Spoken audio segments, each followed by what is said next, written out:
Bonjour et bienvenue, c'est Bertrand, de la Fondation Magister, l'école des héros du monde réel. Pour le 21e épisode de la série, sur le thème de la reconnaissance, du succès externe, de la patience, de la confiance, de la vision, de la résolution, de l'abondance, de l'audace et de la loi d'attraction. Comme je vous le disais dans l'épisode 185, de se lancer sans trop réfléchir est un pouvoir moteur qui m'a beaucoup apporté dans la vie. Pas forcément de manière directe, mais de manière indirecte par les réactions en chaîne que ça a eu. Je dirais que c'est un pouvoir déclencheur sur notre évolution personnelle. C'est comme une force qui te tire de toute forme de raisonnement limitant vers des hauteurs qui te dépassent. Et Dieu sait qu'on en a besoin, étant donné la force de notre cerveau pour ne pas se lancer. De te lancer sans réfléchir, ça te confronte à des situations qui t'éveillent. Ça te met dans une spirale de réactions en chaîne. Et à partir de là, tu es forcé de trouver des solutions et d'évoluer sans même le réaliser. Quand je regarde en arrière dans ma vie, je me rends compte que beaucoup de mes évolutions personnelles ont commencé sur un coup de tête qui eut des conséquences en chaîne sur les années à venir. Parfois, c'est vrai que j'ai regretté de l'avoir utilisé ce pouvoir. J'aurais dû me retenir. Mais bien plus souvent, j'ai regretté de ne pas l'avoir utilisé. J'aurais dû sauter sans retenue, déchaîner l'énergie que j'avais en moi, tout donner pour saisir ma chance et ne rien laisser m'arrêter. J'aurais dû agir comme un sauvage.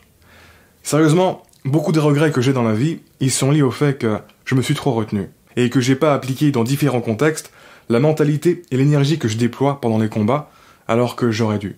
Je pensais que ce n'était pas approprié, parce que j'ai eu pas mal de critiques négatives associées à mon manque de retenue dans ma jeunesse, et donc je redoutais un peu les conséquences. Mais putain, je n'aurais vraiment pas dû. En ne me battant pas à fond pour avoir ce que je voulais vraiment, je me suis battu moi-même. Retenir l'énergie qu'on a à l'intérieur est une façon sournoise d'abandonner. De manière générale, toutes les conséquences négatives que le manque de retenue peut causer est ridicule face au poids des regrets que vivre sur la retenue va inévitablement causer. Plus je vieillis, plus je déteste me retenir et rester passif quand je sens une partie de moi à l'intérieur qui veut agir et que je n'agis pas. Je m'observe me retenir, je m'observe rester passif, et je m'énerve moi-même de m'observer me retenir au lieu de débrancher mon ego et de foncer. C'est comme si j'attendais quelque chose de plus qui n'arrivera jamais. Comme si j'attendais le moment parfait. C'est une façon de vivre que je trouve pathétique et peu honorable. Je sais que cet immobilisme, au fond, c'est une façon d'éviter le risque, la douleur et l'inconfort. C'est une forme de préservation et de protection. Une forme de protection minable qui ne marche même pas. Parce que vivre sur la retenue a un coût intérieur. En évitant de la douleur, on crée de la douleur. La douleur n'est pas du tout évitée. En effet, ça laisse toujours un arrière-goût très amer de vivre sur la retenue. Ce n'est vraiment pas une façon de vivre qui rend heureux. Et personnellement, ça me fait me sentir désaligné avec mes valeurs. À chaque fois que je vis sur la retenue, je communique à mon subconscient que je suis une personne couarde qui préfère s'écraser que s'affirmer. Une personne qui met ses envies profondes au second plan. Une personne qui préfère souffrir en silence que souffrir en action. Une personne qui préfère ne pas jouer que de risquer de perdre. Une personne qui préfère avoir des regrets à l'intérieur que prendre des risques extérieurs. Ce qui, encore une fois, est pitoyable. Je veux pas créer une vie qui soit entachée par ça. Pour moi, c'est pas une vie qui vaut la peine d'être vécue. Et c'est pour ça que je travaille beaucoup à calibrer mes habitudes pour ne me retenir que lorsque c'est aligné avec mes valeurs. Ce qui présuppose bien sûr de clarifier ces valeurs. De base, ma prise de risque était plutôt mal calibrée. Quand j'étais plus jeune, je prenais des risques là où il ne fallait pas, et restais trop sur la réserve là où il fallait foncer. Par exemple, j'étais typiquement le genre de gars à laisser passer des occasions de parler à des filles alors que j'en avais envie. Et même quand je leur parlais, je restais beaucoup trop sur la réserve plutôt que de leur montrer clairement mes intentions. Et à côté de ça, je prenais trop le risque de me défendre, de faire le show, de me blesser et d'avoir des problèmes pour des choses qui n'en valaient pas la peine.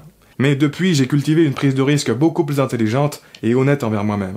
Après, ne vous méprenez pas sur mon message. Se retenir n'est pas complètement un truc de nul qu'il faut éliminer de sa vie. Vous ne devez jamais vous en vouloir d'être une personne qui fait preuve de retenue dans sa vie. Vous devez avoir de la gratitude d'avoir un cerveau capable de se retenir et réaliser que cette propriété de votre cerveau est là pour vous aider. Parce que sans elle, vous auriez sûrement fait plein de grosses conneries irréparables dans votre vie. Les personnes qui sont naturellement désinhibées, qui sont naturellement dans le manque de retenue, ce sont des personnes qui certes vont vivre de manière très authentique et se donner les chances de réussir plein de choses par rapport à une personne qui se retient trop, mais ce sont aussi des personnes qui vont perdre beaucoup d'occasions de ne pas faire de conneries et de se retenir.